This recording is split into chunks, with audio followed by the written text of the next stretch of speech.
Buongiorno e ben ritrovati con una nuova edizione del TG Flash di New Sicilia. In apertura allarme delle imprese per il caro gasolio e la crisi energetica. Costi in aumento e margini sempre più ridotti mettono a rischio la tenuta delle aziende. Confindustria Catania parla di una situazione insostenibile aggravata da trasporti e insularità.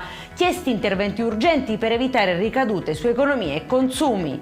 Incidente mortale in Corso dei Mille a Palermo, dove un trentenne a bordo di un monopattino elettrico ha perso la vita dopo l'impatto con un'auto alla guida della BMW. Un ventenne è rimasto illeso e risultato negativo all'alcol test. Indagini in corso per chiarire la dinamica anche attraverso l'analisi delle telecamere di videosorveglianza. Sequestrata un'azienda edile a Barcellona Pozzo di Gotto nel Messinese, ritenuta vicina alla mafia locale. Il provvedimento di circa 2 milioni di euro nasce da indagini su un presunto socio occulto legato alla criminalità organizzata. Secondo gli inquirenti, la società sarebbe stata alimentata da attività illecite o dal reimpiego di proventi estorsivi.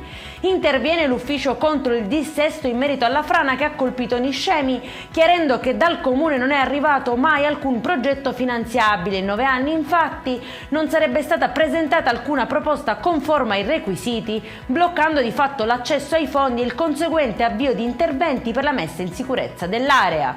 E in chiusura, controlli nei locali di intrattenimento a Trapani fanno emergere un quadro allarmante tra irregolarità e rischi per la sicurezza, sanzioni per oltre 30.000 euro e diverse violazioni accertate anche di natura penale. Nel mirino soprattutto i locali trasformati abusivamente senza requisiti di sicurezza adeguati. Per questa edizione è tutto, prossimo appuntamento alle 19:30, buona giornata.